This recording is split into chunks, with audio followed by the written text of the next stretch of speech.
All right, I'm going to show you an alternative way to fill out forms using,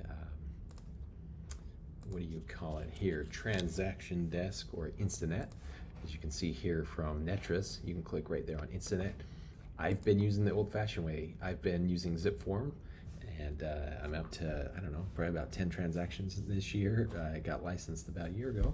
I just want to show this little trick. I've been told that we could do it right from Instanet, but I didn't know how. So I took a class today and learned. So I'm going to share that knowledge with you. So obviously the best way to access Instanet is to log into your NTREIS account. And then you can just click on it and it will open right up. So step one, do that. It does take a minute to load, and then you're going to view, if this is your first time, you probably don't have any transactions. I think there's only two things over here. Today we customized it, so if you want to customize it, go ahead and click unlock, move stuff around. This is an account. This is a canceled listing.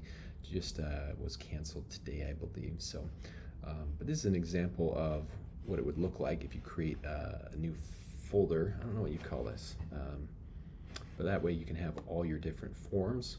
You can put your IBS, your MLS Input Form, lead-based paint, everything in the whole transaction can be right here. You can send it out through Authenticite, so you don't have to pay for a DocuSign or any third-party signature software as well.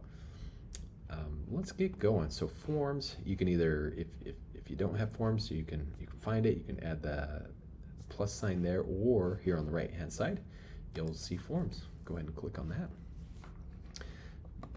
You can also create templates, are great, so you can load, if you know you're going to need your IABS, also your exclusive right to sell, all that stuff would just input all in once. This I manually uploaded one form, and let me show you how you can do that. Let's say if this wasn't here, let's just start from scratch, start over fresh.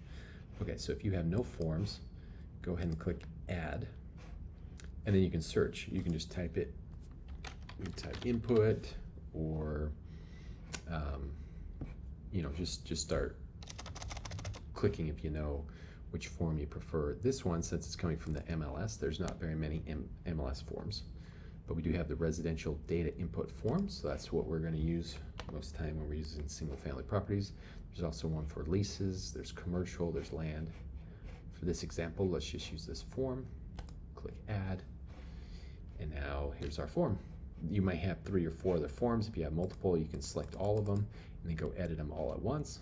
Since there's only one, let's go ahead and get this one filled out. So as far as filling this one out, I guess we got to fill it out first. So don't send it to the basket yet.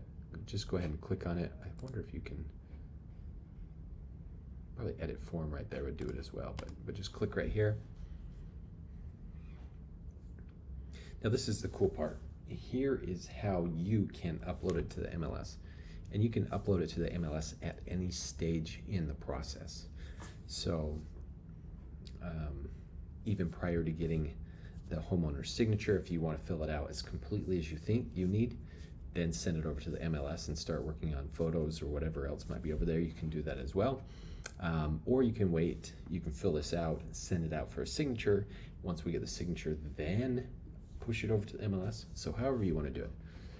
But at this point, you're going to fill out this as thoroughly as possible. So I know in the MLS, there's certain sections that are required.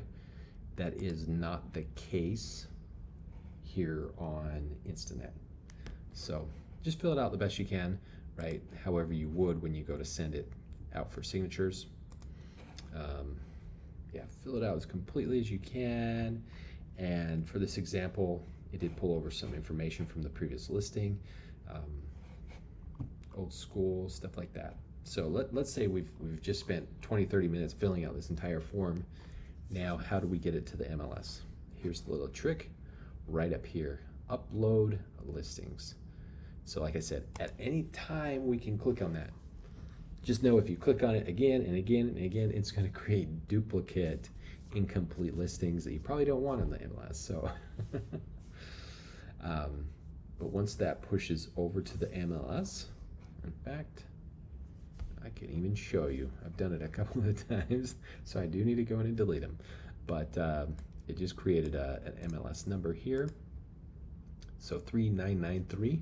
And then when we go into the MLS, like we normally would, we click on the input button, and then we're going to be able to see all our active listings. And all of these, as I've been playing around with it, are all the 30 Lakewood Drive property. So sorry, MLS, I'm taking up some numbers here, but then you can click on that, go in to edit it, and then you'll see it does have the information that we put in there. Single family detached. I don't think I checked too many boxes, but you can see the price, expiration date. So that's how we do it. So if you're tired of filling out all the documents on zip form and you just want to fill them out once with Instanet, that's how you do it.